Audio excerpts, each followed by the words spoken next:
Hello, everybody. It's Mike. I know it's in the middle of the night in most places in the world, but I wanted to get on here and, whoops, I want to put that up there. I wanted to share a little bit things I've been thinking about, which I think are really applicable to what we talk about here on this channel.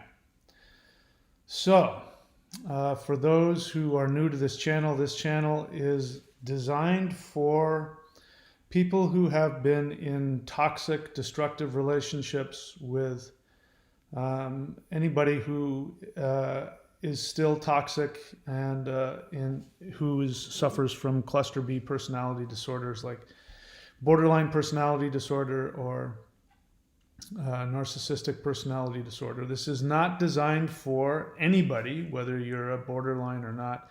If your life is going well and if you have good relationships with people and if you treat them well and they get along with you, this isn't for you.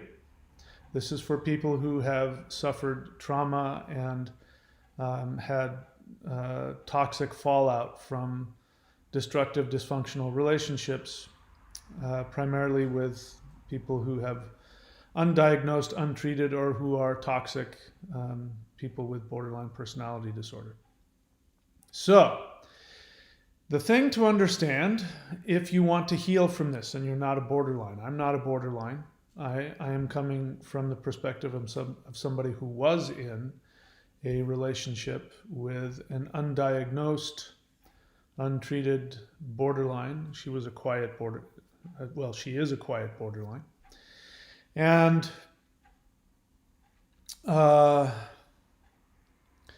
what I've come to realize is that as I tell people here, there are no innocent victims, although you can have been victimized by somebody. You can have been extremely harmed and gone through a lot of trauma. But you end up with a borderline or a narcissist because you have been programmed to do so. And I know a lot of people don't see that. If they know that, maybe they don't want to know that. People really struggle with the concept of they volunteered to be in a destructive relationship with somebody. And, the truth is, you may not realize it. You can sit there and tell me, and I will believe you because I went through it. I was in a relationship with a woman who had untreated borderline personality disorder. So I know what it feels like to feel like you walked into a relationship with a fully functional, normal, healthy, loving person, only to find out that this person was incapable of ultimately doing anything other but harming you. And we could talk about whether or not they plan to do it or if they mean to do it or all of those kinds of things. But what's most important for your recovery is to understand that there was something in your programming. You were programmed to be a partner for a cluster B. In case you don't know, cluster B is a type of, a class of personality disorder. And the other thing it's very important that you understand this, that borderline personality disorder is a mental illness. And if a lot of people with borderline personality disorder don't like hearing that. I wouldn't like hearing that, so I get that. But they don't like hearing that, and they want to call it things like a trauma response, which of course it is, because trauma is what happens, whether it's neglect or outright abuse or who knows what it was that they suffered as infants. But whatever it is, and even if borderline personality disorder is something that is genetic, there could be something in the brain that gets, a switch that gets clicked on because of the trauma that might not otherwise get clicked on if they got normal loving and healing. All that stuff is fine. You don't have to worry about that. It doesn't change the fact that they have a mental illness brought on by severe trauma. Why is it important to understand that they have a mental illness? Because if you don't accept that, if you don't accept that they have a mental illness, especially if after the fact you want to hold them responsible and say they knew what they were doing and they did this and this to me, if you're doing that and you're minimizing their disease, you won't heal. The reason why you won't heal is because you won't understand that there was a mental illness behind all of this. And what do I mean? What do I mean by mental illness? Bear in mind, I am not a mental health professional, so I have my own interpretation of that word. And it's a functional interpretation specifically to help people understand what is going on and heal. And that is, somebody with a mental illness at some level or at some point in time in their interaction with you will not be able to see reality objectively. Because holding on to the idea that they did it to me and they knew exactly what they were doing means you want to say that they're evil people. You may think that you're separating when you do that, but in reality, what you're holding on to is the hope that someday they will wake up and realize what they've been doing and they'll stop. Because they'll go, yeah, I knew what I was doing the whole time. I just wanted to because I got a kick out of it and I wanted to see you squirm or whatever the hell it was. I was afraid of intimacy. So yeah, I pretended to did. And I was lying to you from the beginning. And if you can get them to, if in your mind, if they say that, it means that they can then choose to finally decide to go, okay, I'm going to stop being this way and I'm going to love you and I'm going to commit to you and I'm going to never do that to you again. And that is only something somebody can do if they don't have a particular mental illness in that particular area. But if they have a mental illness, it means that even if they have some degree of intellectual understanding, even if they can verbalize, I did this to you, I did that to you, and even if they can do that, if they have a mental illness, it means that that awareness may not have any real fundamental connection to them. Now, I experienced this, and if you've been with a borderline, and I suppose with a narcissist, you've experienced this as well. Every borderline is different as I understand it, but the one that I was with, she couldn't remember things from one day to the next. And in fact, when we first got together and we started planning how we were going to come together and make this great team and all these great, wonderful things we were going to do, she said, I want to video record what we're talking about. And I said, okay, I didn't have a problem with that, but she kept on going like I was going to be resistant, and she kept on trying to convince me, but you don't understand, this is a really magical thing, it's a really powerful, and I was like, okay, learn how to take yes for an answer. Well, we'll record whatever the hell you want. And so we hit record, and she started saying, when I met Mike, I da blah, blah, blah, and I felt this, and he said that, and it means that we connect this way, and we're going to do this. And, we went back and forth and we recorded it. In fact, I had it on this computer. I since took it off, obviously. Now, at the time, I didn't understand why she was doing it. She was really insistent about doing it. And she said something about, very offhand, something about sometimes I forget. I forget things sometimes. I now understand that what was happening is that she can't remember things that had a strong emotional charge to them.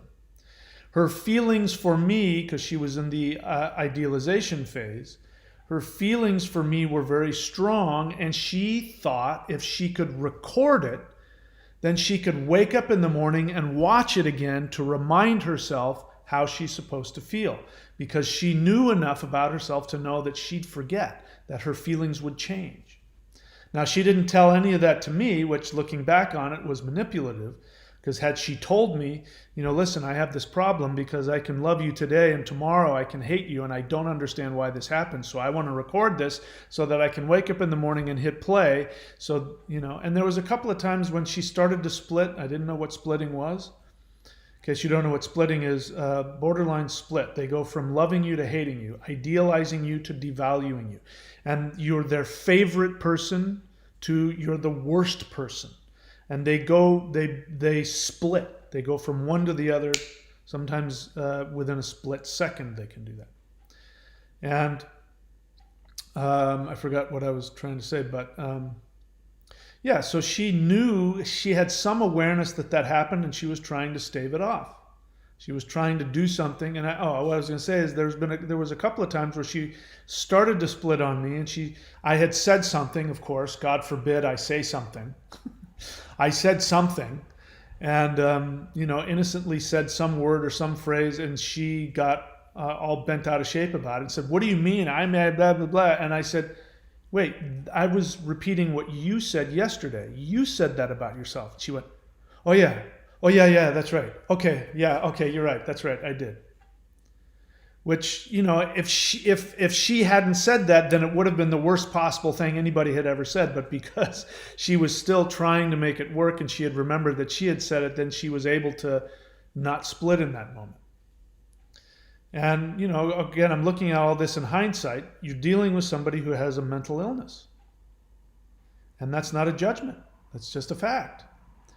And so, as I've said before, when it comes to borderlines who are untreated and who are in regression, or even if they are in treatment and they haven't really, really nailed down how to manage their mental illness, it is just a matter of time before they completely destroy the relationship.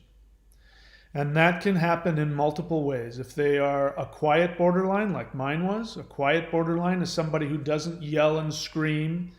In fact, what she did is that I would say something, and what would happen is and I'd see it. Looking back on it, I have hindsight, I remember her wincing like I just punched her. And I'd just say something. It wouldn't really matter what the hell it was. Just whatever it was, I'd say some phrase or some word, and that would hit her wrong, and she would then get quiet. And she would act like everything was okay. She'd say, "No, everything's fine. Yeah, okay, this, and okay, yeah, I'll see you tomorrow." And then the next day, I'd get the phone call or the email about why I'm the worst person that ever existed, or, something as simple as, I had a bad dream and I can't be with you. And, what are you talking about? When I saw you last time, you said that you loved me and I was the best person I don't understand. If they're not quiet borderline, if they're your typical borderline, not that there is one, then they're going to, in the moment, completely flip out and yell at you and start calling you all kinds of names. And as I understand it, male borderlines can get violent, do things like block the door or grab you or hold you down and yell at you, because they feel that you've attacked their essence on such a deep level, and there's nothing you can say, nothing you say will get through to them. And so at some point that's going to happen, and they won't want you back. So as you know, there's this hoovering thing. When the borderline splits, either they ghost you, or they betray you, or they cheat on you, or they break up with you, or they abandon you, or they attack you, or whatever it is that they do when they split. As you know, they will come back.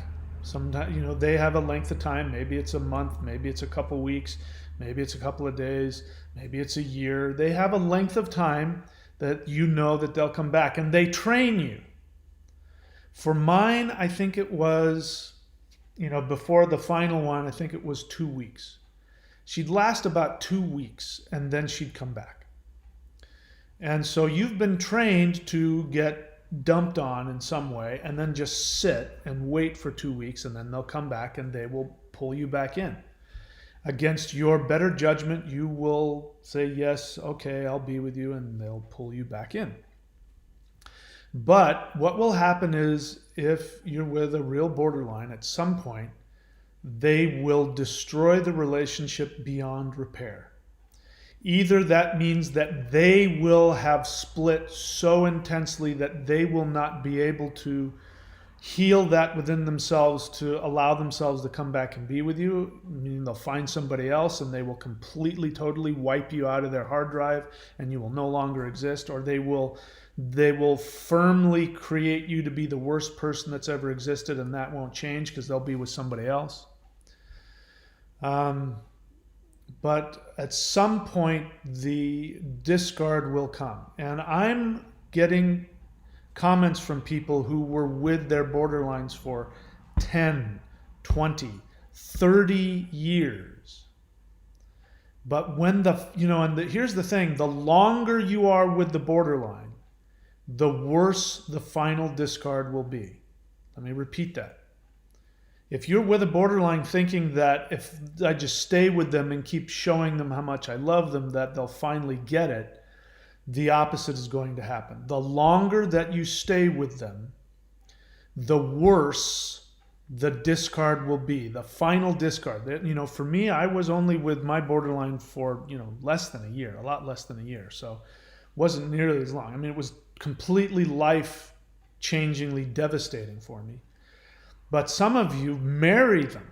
You have children with them. And I hear stories about people who say, I was with a borderline for X amount of years, and then they'll talk about, discards that went on for months. And they stayed. They get discarded for 2 or 3 months, and then they go back together with them, and they'll do that for decades. And then the final discard is so bad that, they end up, being thrown in jail, or torching their house on fire, destroying something, stealing all of their money, something really, really, really horrible in a real practical way, not just on an emotional level. And from what I've heard, the people who are with borderlines the longest, the untreated borderlines, again, this doesn't apply to borderlines who are in therapy. This applies to ones who who are toxic. The ones that have been with their borderlines the longest, when the borderline gives the final discard, it's always worse. So again, if you're with an untreated borderline or a toxic borderline thinking that, if I just show them how much I love them, and if I can just get them to see that they're safe with me, they'll turn around and feel safe. It's not going to happen that way. So what I wanted to get to in this video was I wanted to talk about what I have in the title here, which is the conditioned self versus the authentic true self. And that is important because the partners of borderlines, and this is also true with narcissists, we all have the same issue. The only people who are watching this channel are people who have borderlines in their lives or are borderlines. People who don't know anything about this because they won't care. So if you're watching this, it means that there's a very good chance that this pertains to you. So in order to be attracted enough to a borderline that you want to be with them and you survive past the first split, after the first discard, if you survive that and you stay in it, so I'll give you one. If you want to say that you're not codependent, somebody left a comment, by the way, today, which I thought was really good. I think their spell check, either they didn't hear the word right or their spell check changed it, and it was written codependent, which I thought was really great. Because really, it's all about defense. It's a self-defense mechanism. So it is a trauma response. It's a really severe self-defense mechanism. And the partners of borderlines also suffer from this really severe self-defense mechanism. And I won't get into that, but they're both trying to defend themselves from true vulnerability. Even though the partner of the borderline thinks, no, you don't understand, I'm here to give, I'm an empath, I'm just a caregiver, I'm just a lover, you don't understand, I want to be intimate. The truth is, you're pouring your intimacy on somebody that on an unconscious level does not want to be intimate with you, with somebody that is unavailable and will reject you. So what you're really doing is you're indulging in the feeling of wanting to feel close without ever allowing somebody to love you back. And everybody listening to me, if you're a codependent and you've been in a relationship with a borderline and you think what you want most of all is to be truly loved, I can guarantee you that being truly loved will be the most frightening thing you've ever experienced. You've never experienced it. Otherwise, you wouldn't be with a borderline. It's not entirely true because I was in a relationship where I was fully loved, but I ended up falling for a borderline as well. But that's from childhood issues also. So the point is that the borderline is the extreme example, and the narcissist as well. Narcissist, the difference in my experience between a narcissist and a borderline is that a narcissist never, ever gets able to get honest about what their feelings are. Their defense mechanism is so well ingrained that they have the same exact core issue as the borderline, but they never sort of bounce back and forth in between vulnerability and defense. Borderlines, even though they're pretty much the same, and you might as well treat them as the same. The truth is, an untreated borderline, you might as well just assume they're a narcissist. Might as well, because it's exactly the same. The end result for you, unless they are able to manage their symptoms, is exactly the same. But what they suffer from is they can never, ever get to their true authentic self. And so they're always operating from their conditioned self. And they've been conditioned to absolutely firmly have the experience, not just the belief, but the experience that they are completely, totally unlovable. And so when you love them, that is intolerable for them. Not because they don't want it, but because they've never had it, and because they've been conditioned to believe that they are completely unlovable. They will punish you for loving them because they're not allowed to be loved. Now, none of this is happening on a conscious level. This is all on an unconscious level. Maybe they might have some conscious awareness, but for the most part, it's all happening unconsciously. But the same is true for the codependent. The partner, you want to call it the empath, the caretaker, I don't care what word you use, it ends up being the same. If you're miserable and in pain, who gives a crap what word you use? But it's the same. You chase after the borderline because your conditioned self, not your authentic self, but your conditioned self, is to throw yourself away for the person who is incapable and or unwilling of loving you. You've been conditioned to do that. That's your job. My job in my family of origin was to be the guilt sponge. I was the scapegoat for everybody. And even though, my family, whoever it was we're talking about, my mother, my dad, my brother, even though they would do something horrifically abusive to me that I did not deserve, that I didn't do anything to deserve that, I was trained to take on the role of it's my fault because I did this, which provoked you to do that. And I would get punished for all kinds of things. I mean, the most recent one, the last time I saw my brother was 7-8 years ago, I want to say. And he threatened to shoot me. I won't get into it, but, he busted, I was talking with my mom and he burst into the room and, started threatening me physically. And I said to him, that's probably not a good idea. I literally said that very calmly. I said, that's probably not a good idea. You probably shouldn't get into a fight with me. That's probably a bad idea. At which point he said, well, that's okay. I have a gun and I've been planning for 2 weeks to shoot you with it. That, of course, started an argument between my brother and I, and that was the last, face-to-face experience I've had with him. And, of course, I had nothing to do with him after that. But my mother, the next day, calling me on the phone, trying to patch things up, and I was saying I was so sad. I actually brought me to tears, and I said, he's just so abusive to me. I just can't have him in my life. And her response was, well, you did provoke him. What? You want to know what I did to provoke him?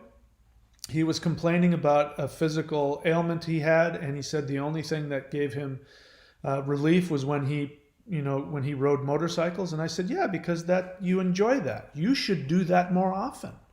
It makes you happy to ride motorcycles. You should do that. And of course, for whatever reason, that was the worst possible. I mean, that was so offensive to him. It's just, and then my mother said that I provoked him by telling him a nice thing, by giving him permission to go have fun and thinking, saying something kind to him out of the warmth of my heart. That was provoking him to threaten to shoot me. So that was my conditioned self. And that happened when I was with my borderline. When she would split on me, my conditioned self would kick in and I would take on the role of I had done it. In fact, the first time that she split on me, I won't get into the details, but she split on me and, I actually shut down emotionally. And then, because it was still early in the relationship, she flipped around and then tried to hoover me back in. And I just wasn't, and I kept on saying, I just don't think I can do this. I was actually in my right mind when I said that. And had I listened to my instinct and followed through with that, which of course I didn't, if I had listened to that and said, listen, this just feels like this isn't going to work. And I don't think this is a good relationship for me. I'm sorry. I love you. It's nothing personal, but I think this is as far as we're going to go, which is what I wanted to do. And that turned into, she was able to do her thing, which is she got into my feelings and she started pulling out feelings from my past relationship, which was, my fiance who passed away. And then turned it into, I was afraid of intimacy, which is why I was trying to end the relationship. And I totally bought it. And I said, you're right, I'm just afraid of intimacy. And then she never let go of that.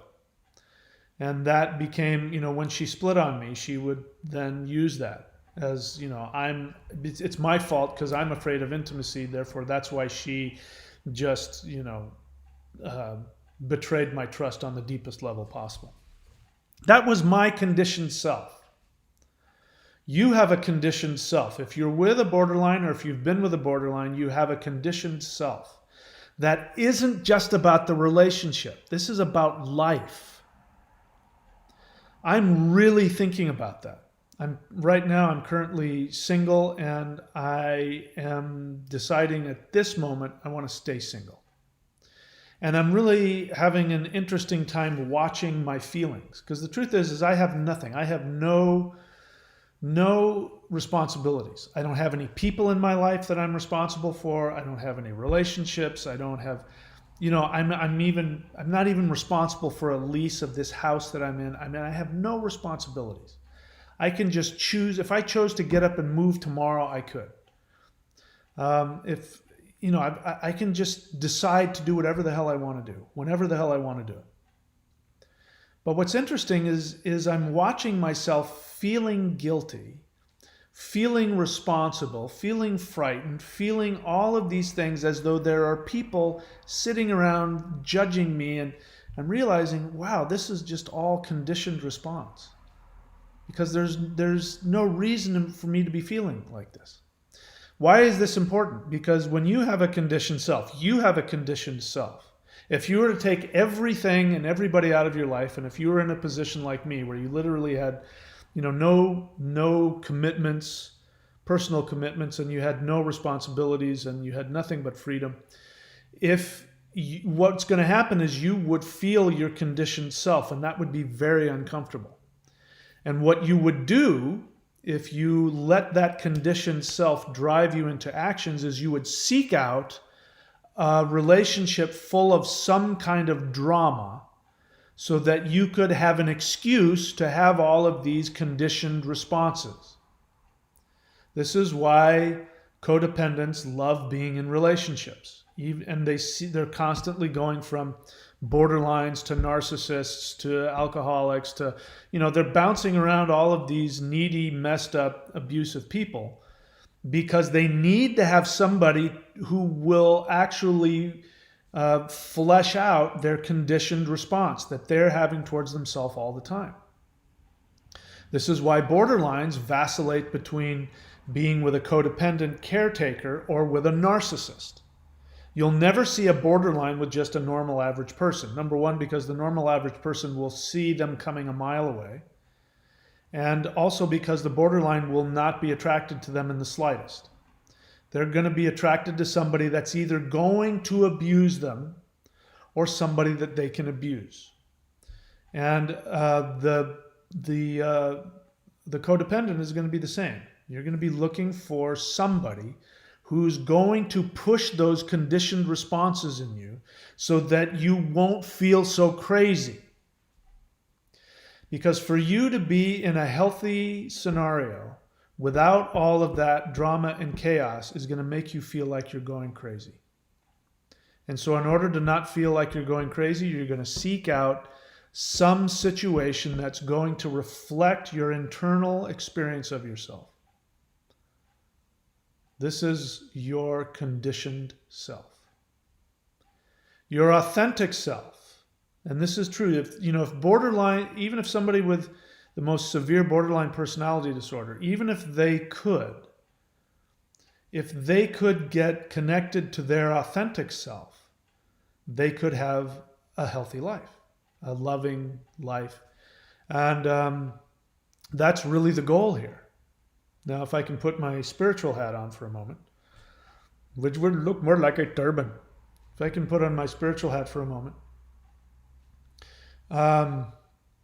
Your authentic self is your soul that actually knows that you are a being of light, a being that has value. You understand that your main purpose for being here is to enjoy this world and to enjoy your life and to love and be loved. But what ends up happening is that we get born into these human families who are all operating from their conditioned response. Your parents are operating from their conditioned response, their conditioned self. So they condition you like mine did. Mine conditioned me to be the guilt sponge. You got conditioned to be whatever it is. And so you then had to discard your connection to your authentic self so that you could fit in.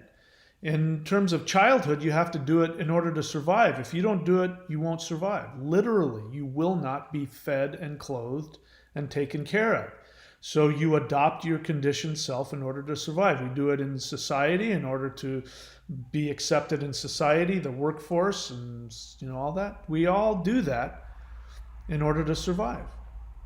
But the whole reason we're here, whole reason from a spiritual perspective, the whole reason that we incarnate is so that we can learn how to choose to live from our authentic self, no matter how challenging it is. And for some of us, those of us, everybody I'm talking to, living your authentic self will be one of the most frightening, painful choices you can make. It's easier to live in your conditioned self. Why do you think people don't get it first time around? You would think, and all you have to do is watch the comments. Go on my channel and read the comments from the people, who've been in these borderline relationships, and they will long paragraphs about how horrifically they were abused. And if you continue to watch my interactions with them and watch their comments, you'll find out that this is not their first rodeo. This is their second, third, or fourth relationship with a narcissist or a borderline. And if you were to look at how badly they complain about how much pain they're in, you would think they would have gotten it first time around. Why is it that they didn't get it first time around? They didn't get it because their conditioned self is pushing them towards that, but also because fighting against your conditioned self feels like it's killing you. It feels like death. And so it's easier just to live in the horrific trauma than it is to live in the pain of going after your true self, which will ultimately lead you to joy, but it's going to be very challenging. I'll give you an example. I remember being 15 years old, and I was with my friends, and we were in a car, and, one of the guys was 16, and we were all driving around in his car.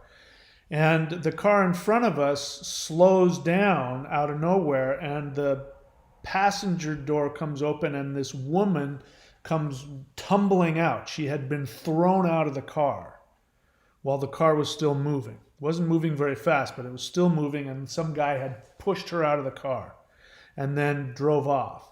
And we, of course, stopped and pulled out to see if she was okay. And there was this really traumatized woman, who was just like, she was so traumatized and just not, we're talking to her and she's not even able to respond. She's so traumatized.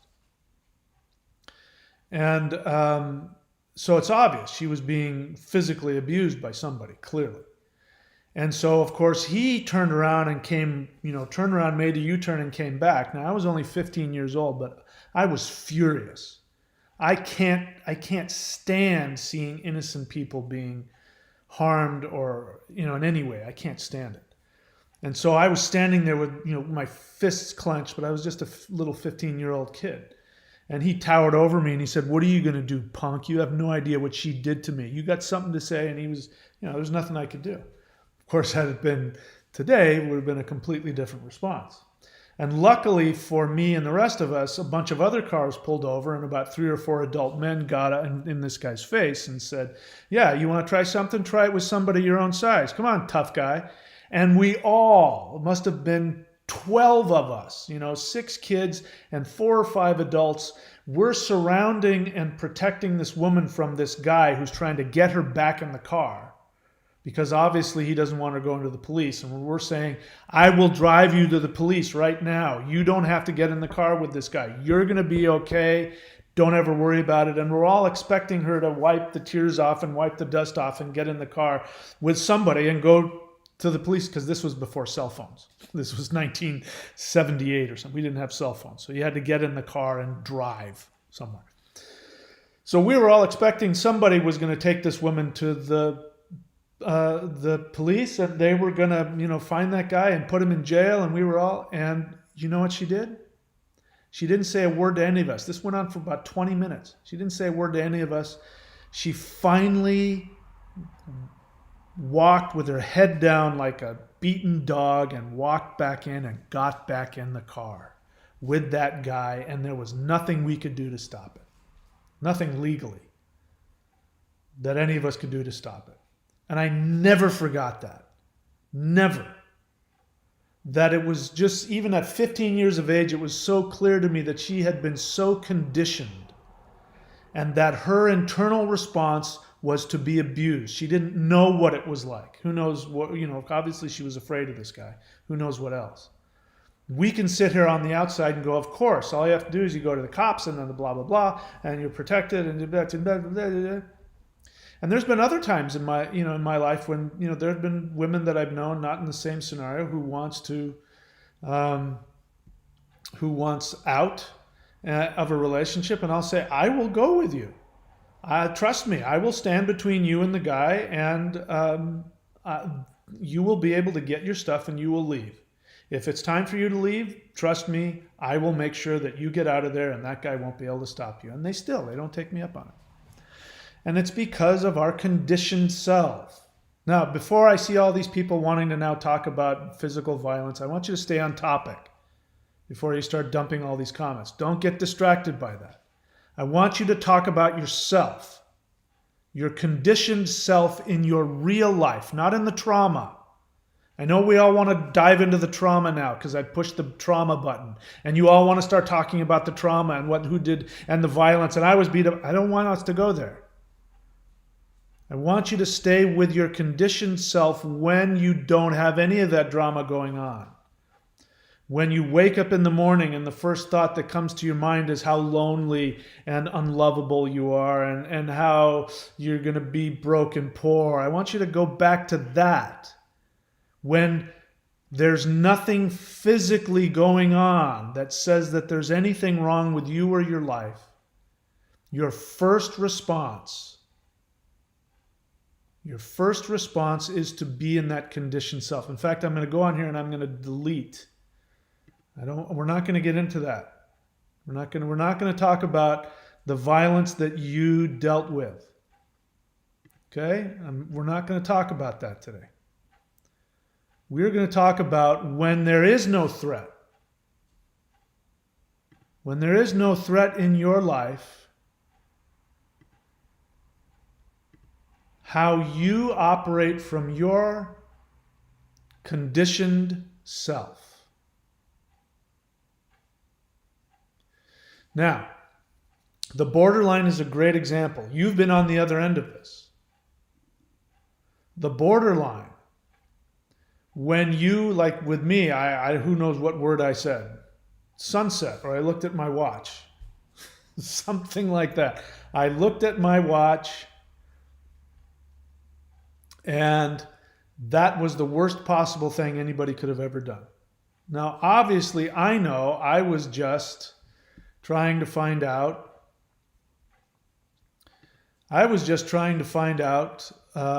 What time it was, for some other reason that had nothing to do with her. But from her perspective, it was the worst possible thing I could have done. I devalued and destroyed her. According to her, I didn't want anything to do with her, and I was disrespecting her, and I was casting her aside, and not only that, but that I said that she was crazy because I looked at her strange when she said, "Why the hell are you looking at your watch like that?" And it's really obvious when you look at the borderline that is their conditioned response. That has nothing to do with reality right here and now. And I want you to sit with that when you're not, let's say, hopefully you're out of your borderline relationship. You're not in a relationship. How much of the time do you spend feeling anxious, sad, lonely, angry, defensive, when nothing is going on, when there's nobody in front of you saying or doing anything? That's your conditioned self. And then how often does that feeling of anxiety, when does that drive you to go on to OkCupid, or to go to a bar, or to check your borderline ex's Facebook? Because I get a lot of people on here, let's say, that say things like, "I've gone no contact, but I just looked at my borderline ex's Facebook." Well, you're not no contact if you're looking at their social media. But something had to happen before you went to go type in their Facebook account. There was a thought, there was a feeling that went through you that drove you to take an action.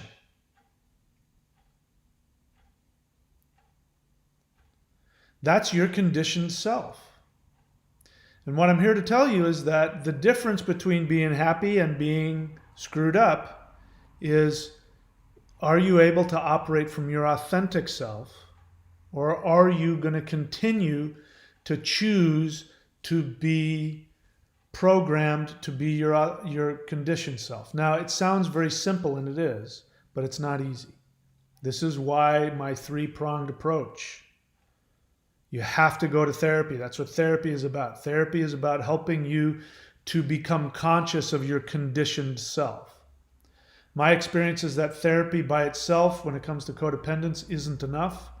It's good to be able to see things, but just because you can look into the cave doesn't mean that you can take the monster out of there. So the second thing that you have to do, in my experience, is to work the 12 steps of Codependence Anonymous. And if you haven't done that, go to coda.org. That, combined with therapy, gives you the ability to become conscious, and then gives you practical things that you can do, which are the 12 steps, which will help deprogram you from that conditioned self. In my experience, if you don't do that, there's no hope. It's virtually impossible for somebody to just simply to defrag their hard drive and dismantle their inauthentic self, their conditioned self. And then the third thing is to have a daily meditative practice. That is the part of you that allows you to connect to your authentic self, your true self, your soul. And if we want to talk about spiritually enlightened people, The only difference between you and a spiritually enlightened person is that the spiritually enlightened person has simply taken off the conditioned self and is operating from their soul. That's it. Now, as simple as that is, it can be very difficult, and it takes, potentially a lifetime and maybe multiple lifetimes to be able to do that. That's what karma is, by the way. It's just conditioned self from previous lives. It's not punishment for anything. So that's really what I wanted to talk about today. I do take questions. This is a question and answer. So my apologies there was a couple of people, I deleted your comments. I didn't block you. You can still comment. But what was happening, because I started talking about, the woman that was being abused, everybody started wanting to talk about violence, and that's what I mean. That's your conditioned self. You wanted to get into the drama. I did too.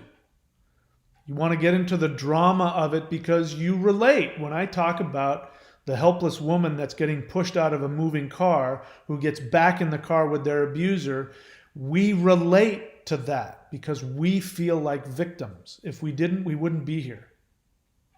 You wouldn't be watching this channel if you didn't feel like a victim.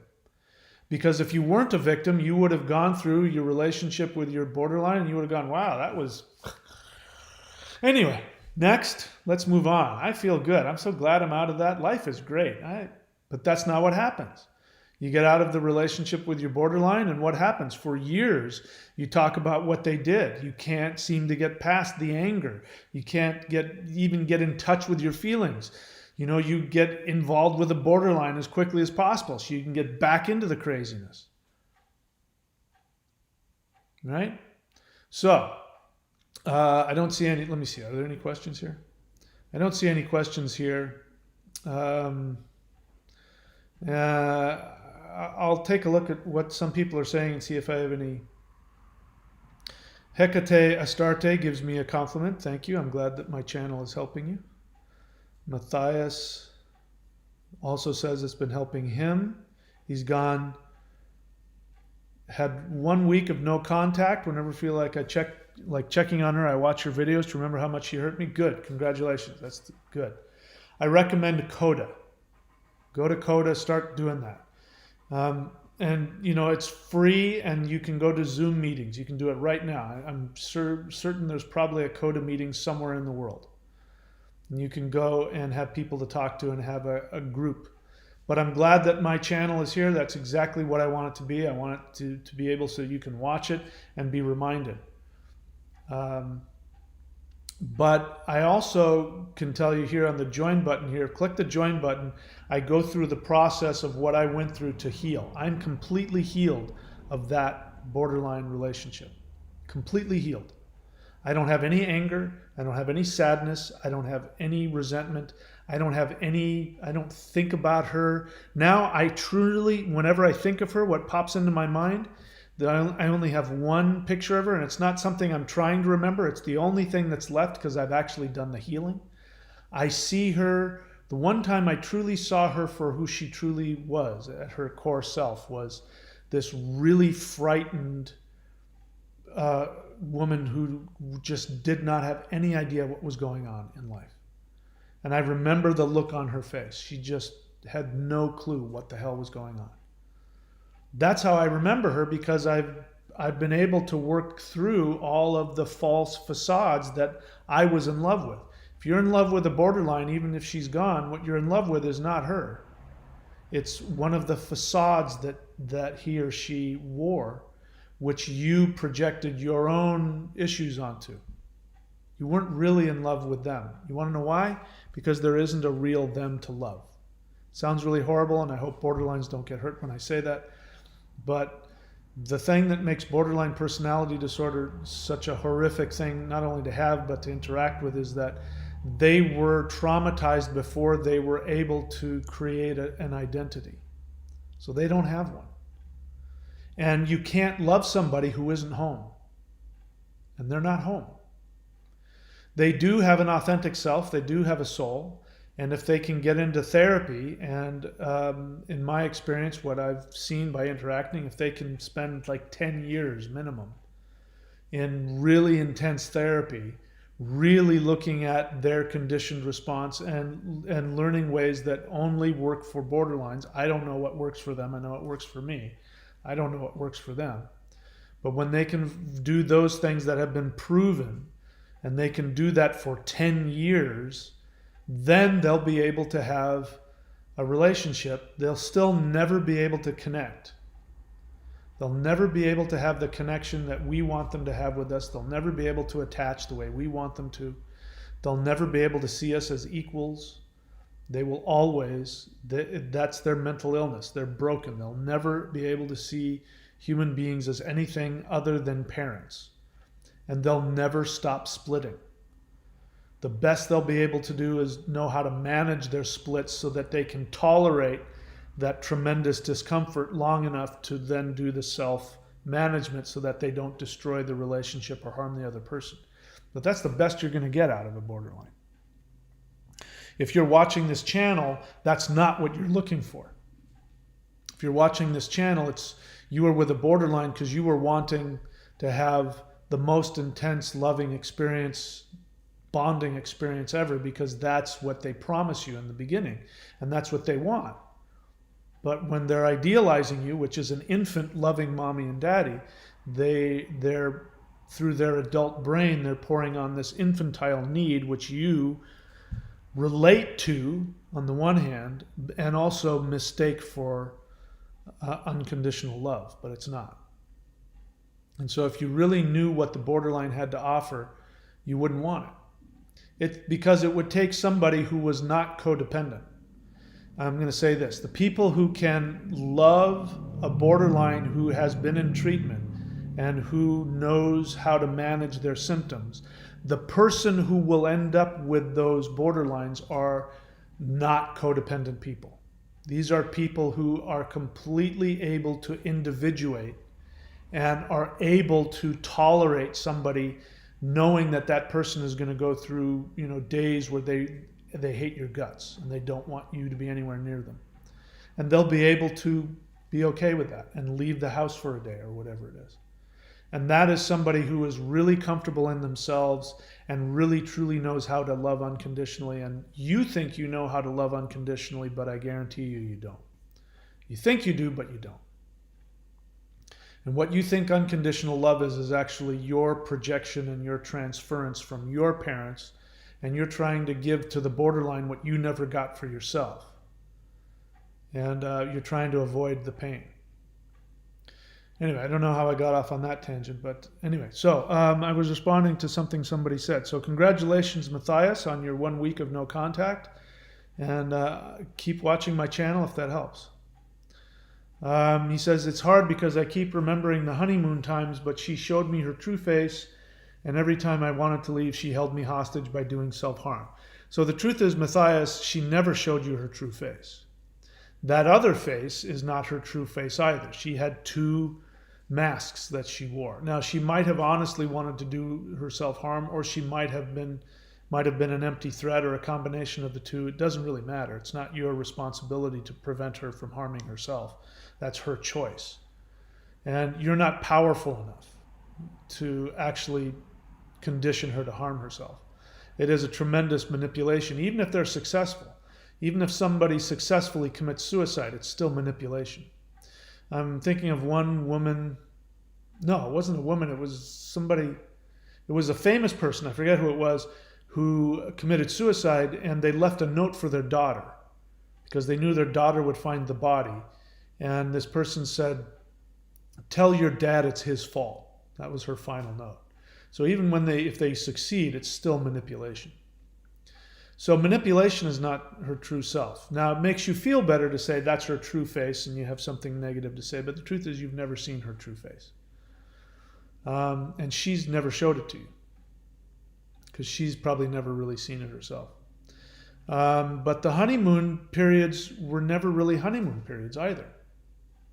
If you're really honest with yourself, and if you do the 3 things I suggest, if you click the join button and you follow the protocol as I give it out and you do the 3-pronged approach, you will see that the honeymoon period was filled with anxiety. That it really didn't give you any feeling of being loved. It was like eating cotton candy. It's really tasty, but it will rot your teeth out. So you remember the honeymoon times because you are also wanting to transfer, which is a psychological term, which is you have feelings for your, usually your parents, and you take the feelings you have for your parents and you transfer it on somebody else, which is what happens with psychologists. And it's supposed to happen, but that's why patients fall in love with their therapist, because they're transferring their feelings of their parents onto the psychologist. The psychologist's job is to allow that to happen, not respond to it, and then help them see that the love that they have for them is actually a pretty messed up, misguided feelings that they have for their parents, and that their parents really weren't, blah, blah, blah. And then they go through the transference of the client hating the therapist, which is also part of it. And then the therapist then shows them how to love themselves, because the therapist doesn't respond to their hatred.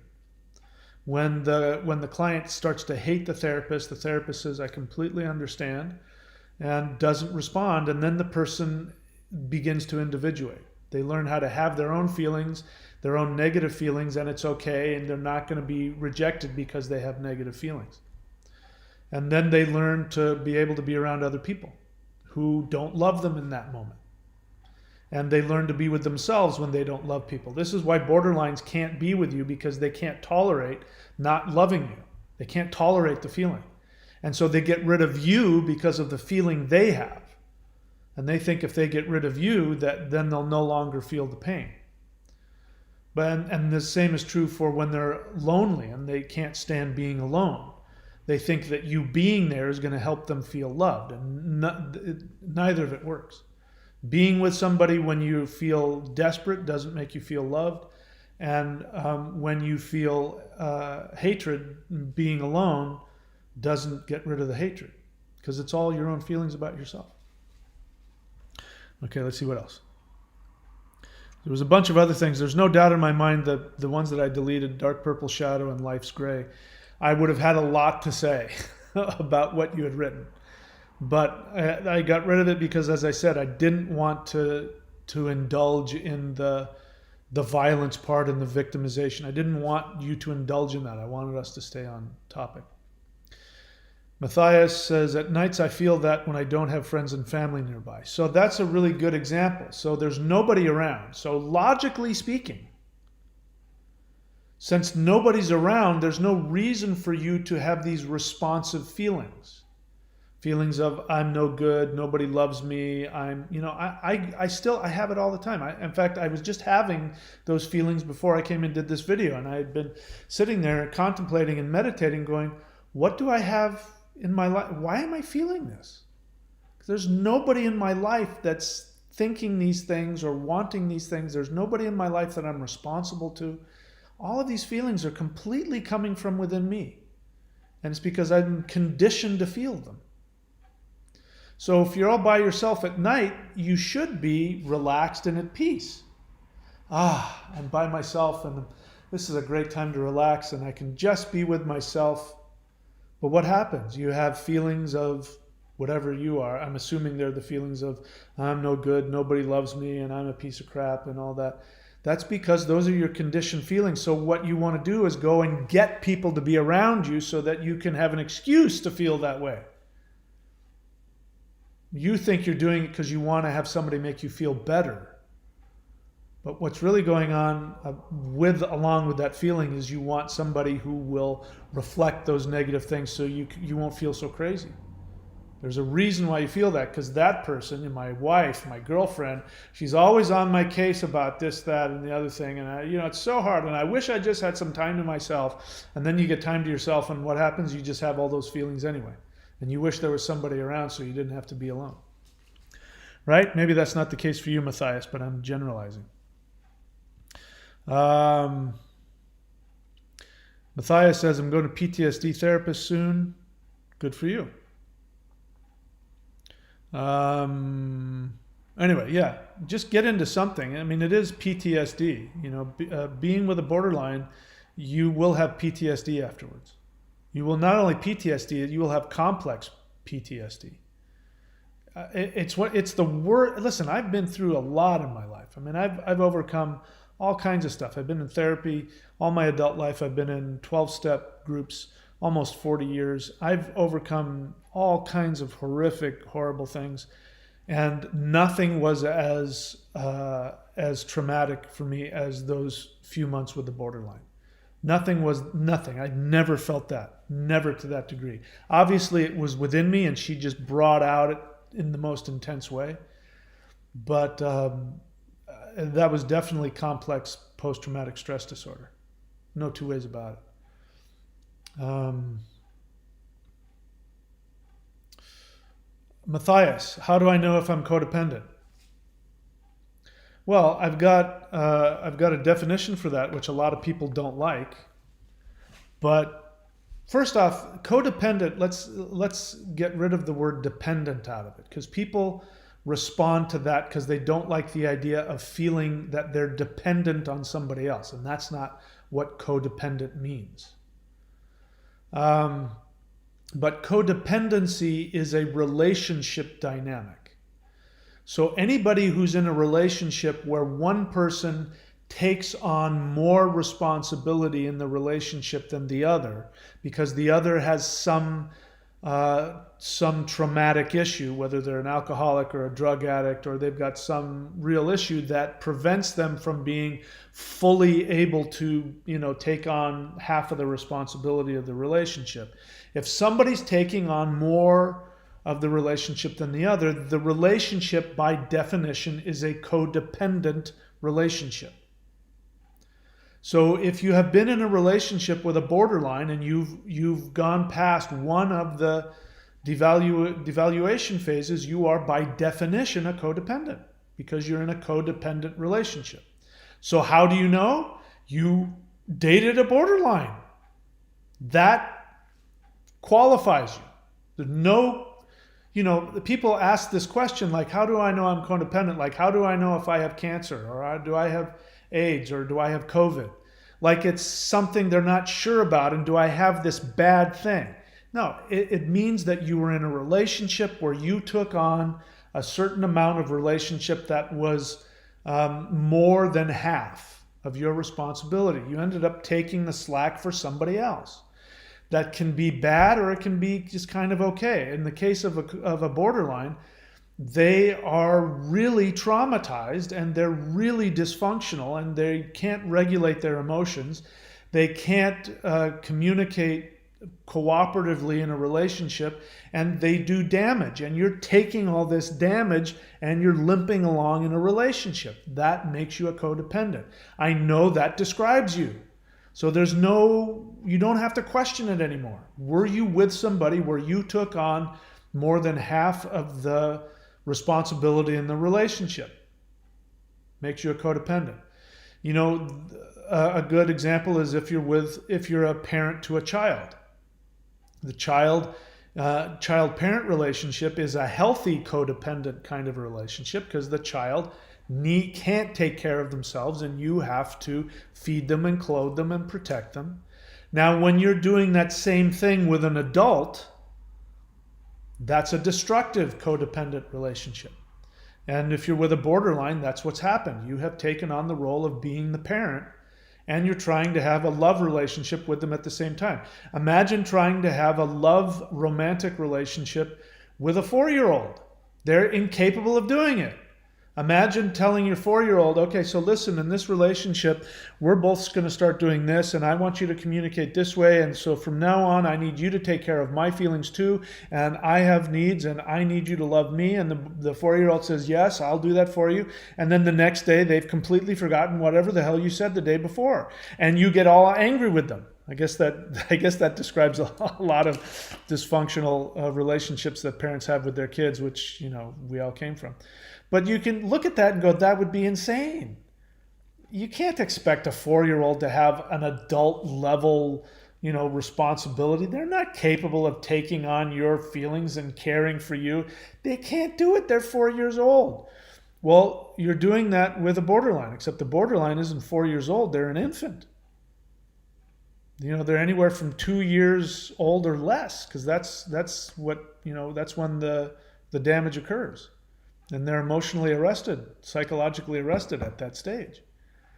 So no wonder.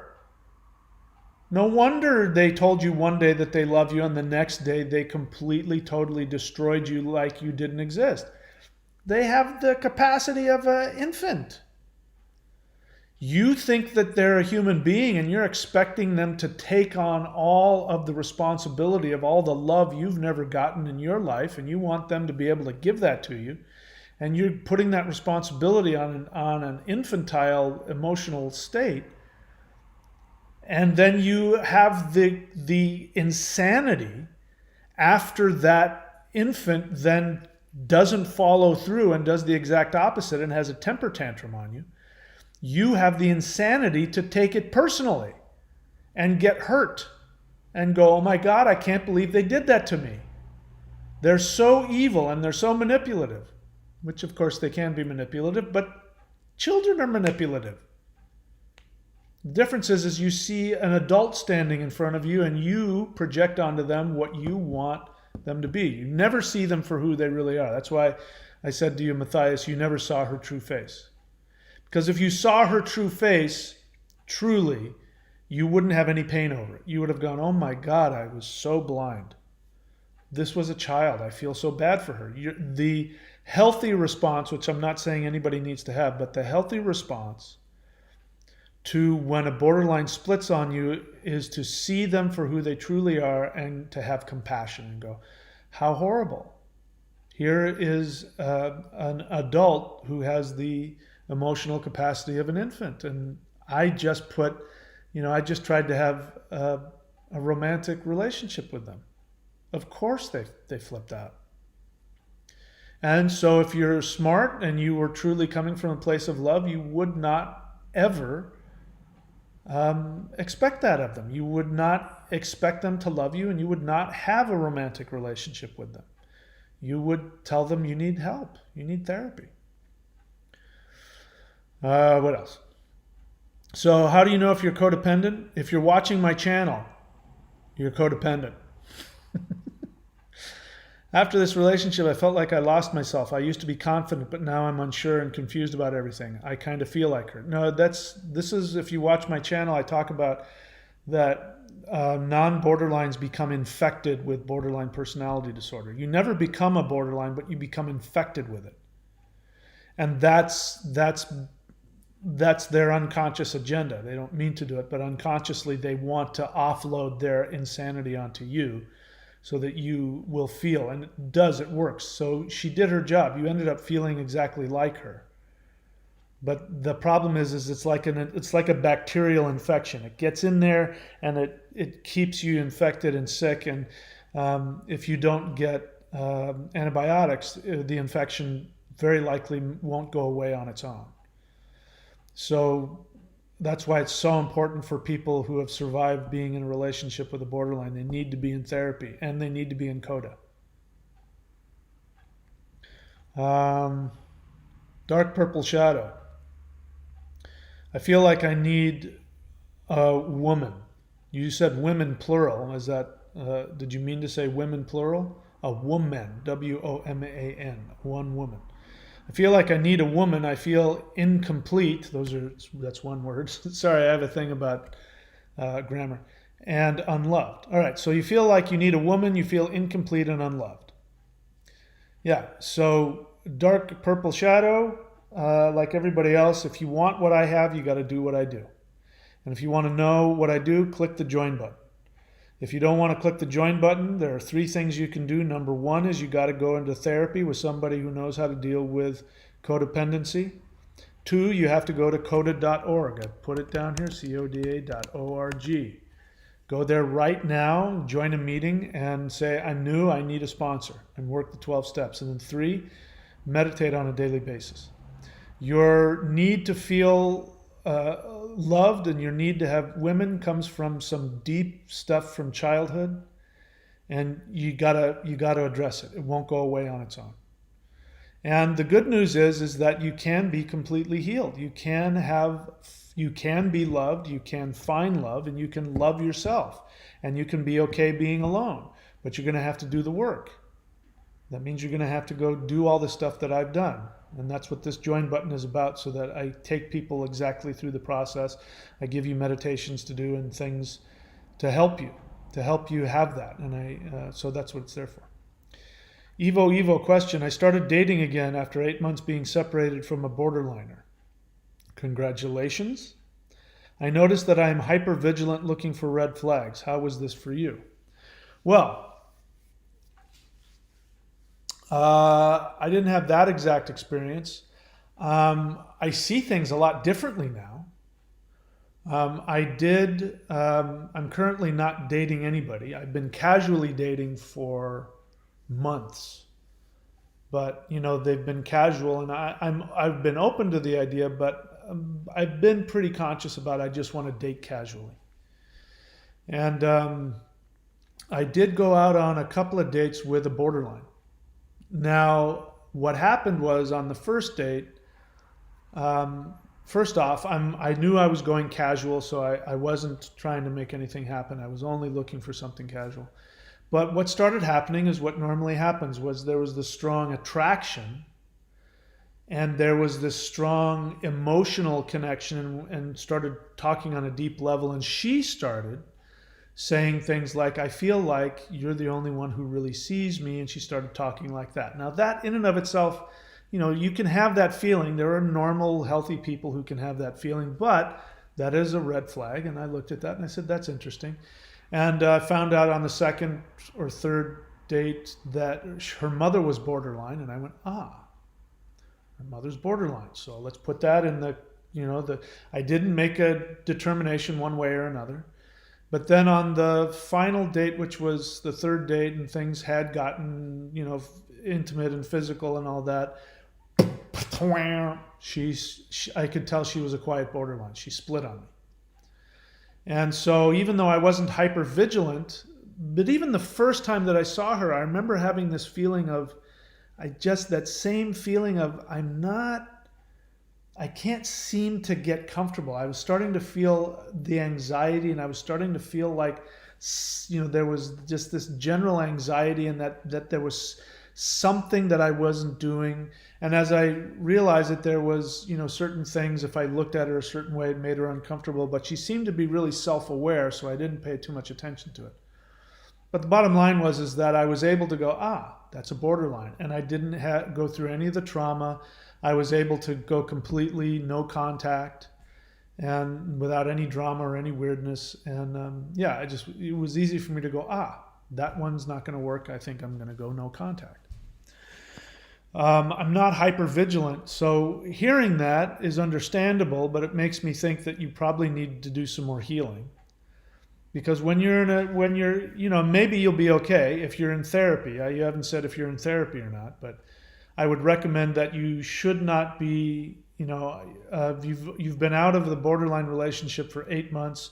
I don't know if you've had any therapy or if you've worked the 12 steps. So there's a very good chance you're probably still operating from your conditioned codependent self. And there's a very good chance that you're going to attract somebody. So being hypervigilant means that you don't know whether or not you can trust whatever they say or trust your own responses to them. And that's not a good place to be. So I didn't go through that same hypervigilance. I did now know, and now I do have an awareness that in the beginning, if I meet somebody or even connect with somebody online and there's this really intense, oh my God, you're the only one sort of vibe about it. Or if they have that experience of me, which normally would have made me feel like a king, like I'm, now I go, that's interesting. Let's keep watching that.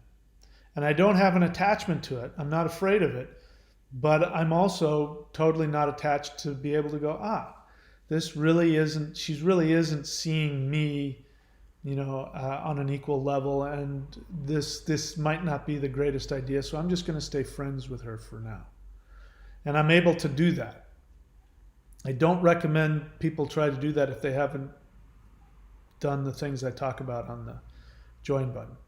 So my first response to you, Evo, is it sounds to me like you still need some help, but I don't know, are you in Coda? Are you in therapy? And if not, I would go there now and start, sharing this with your therapist about, having your therapist help you take a look at what's going on and help you be able to walk through relationships and know what to look for and know how to have what my therapist calls good contact functioning. Know what to say, what not to say, what to keep to yourself and what to share with them, and to know how to respond to certain things within them. And otherwise, my experience with people who've been with borderlines is that, if they don't deal with it, they're going to find themselves back with a borderline at some point. Or they're going to find themselves, in some kind of codependent relationship. Or they'll even flip. In some extreme cases, they'll flip and try to become the narcissist. And they'll try and scoop up a borderline and try and, control them like a narcissist would.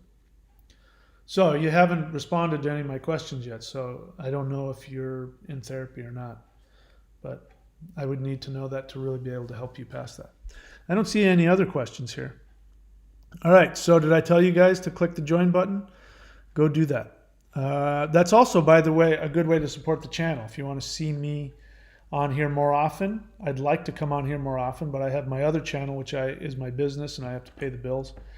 But if you want to see me on here more often, click the join button. And of course, if you want to keep the little borderline from crying, then subscribe and hit the bell button to this channel, and she'll magically be healed. Let's see. So you are in therapy. So Evo, does that mean you're not in Coda? Why not? Therapy and Coda are like, they work together. It's like steroids. They really go together extremely well. Coda is a very practical way to put your therapy into an ability to actually shift your brain chemistry. And in fact, a lot of modern psychotherapy was completely revolutionized by those 12 steps almost 100 years ago. So, and it's free. It doesn't cost anything. So there's no reason. If you're in therapy, there's no reason not to be in Coda. No reason. So, let's see what else. Let's see. Talked to you before. You don't even have a name here. It doesn't even come up as a name. Talked before to you, wasn't strong enough to let her back in 4 weeks ago. It wasn't strong enough and let her back in 4 weeks ago. After 10 days, she was gone again. Found a millionaire doctor. Now I am done. Oh, she found a millionaire doctor? Well, we'll see how long that lasts. Never let her in therapy again. Never let her in therapy again. And 12 steps. I don't understand what you're trying to say there. Something on spell check screwed that up.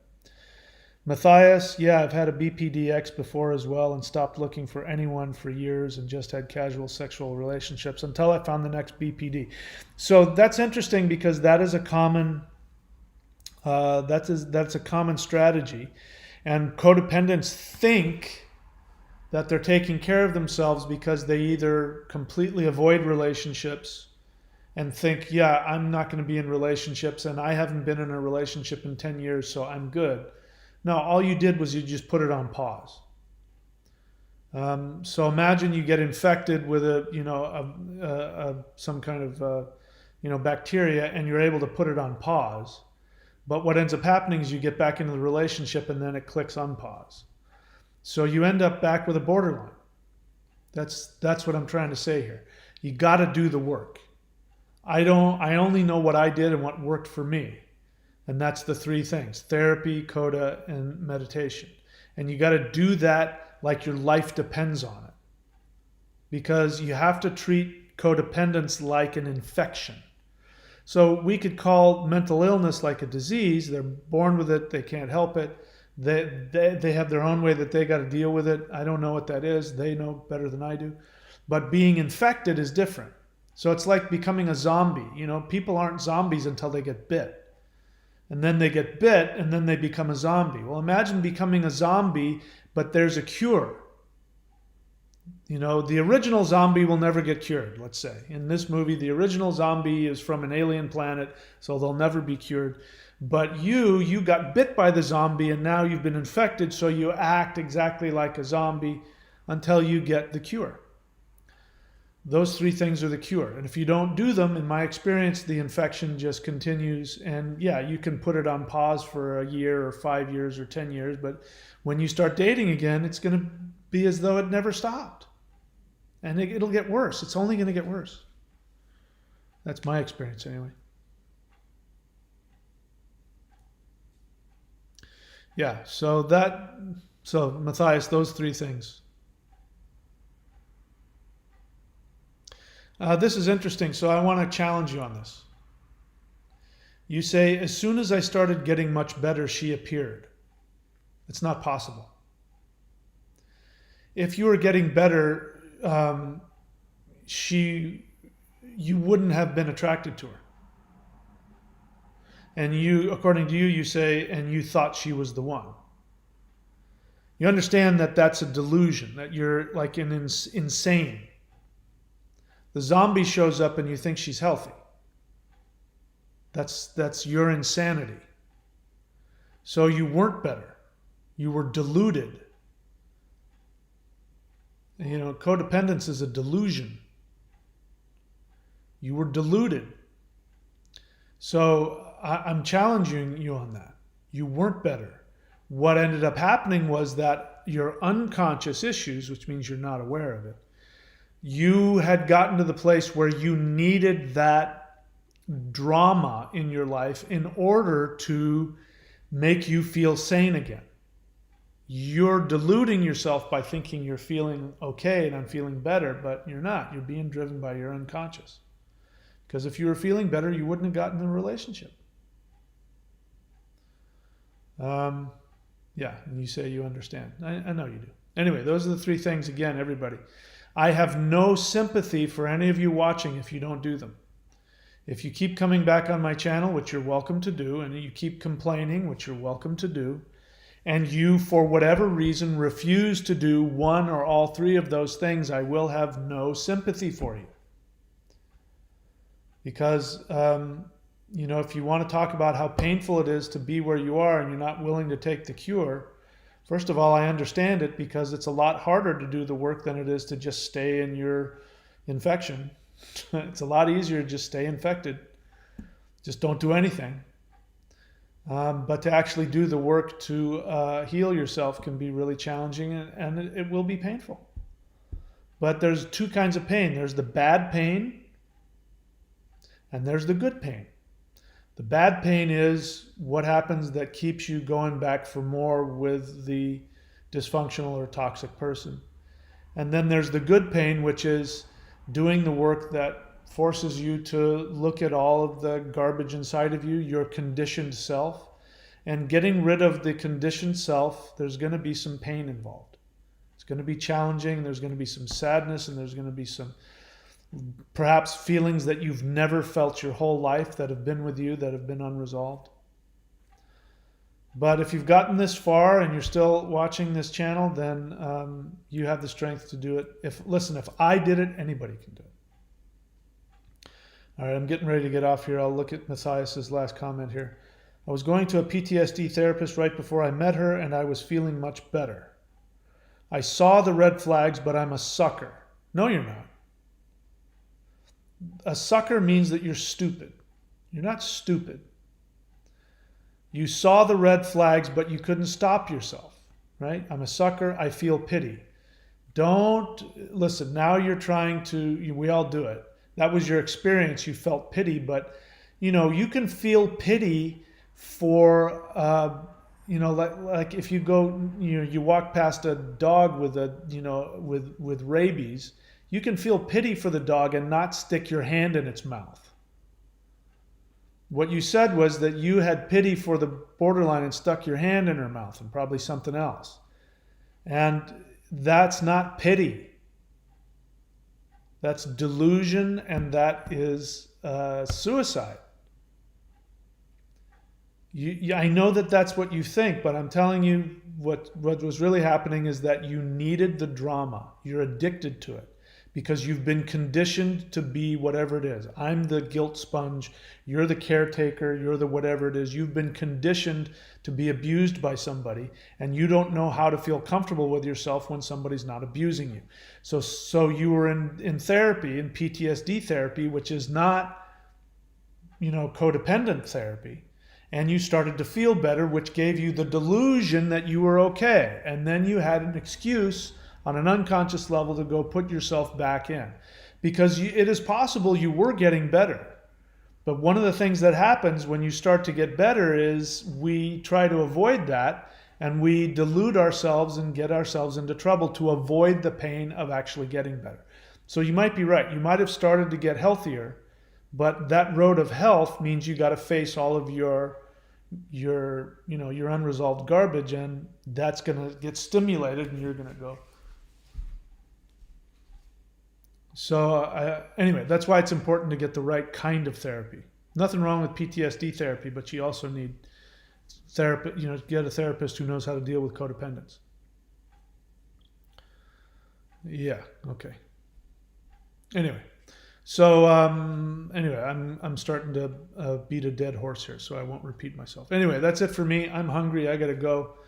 I'm gonna go. I'm actually gonna go meditate myself. I'm gonna eat some food and meditate. All right, that's it for me, guys. Thanks for showing up, and I will see you all next time. Remember to join the channel, to support the channel. Keep me on here doing these videos. Join the channel. All right, talk to you guys later. Sorry, I'm looking for my end screen, which is right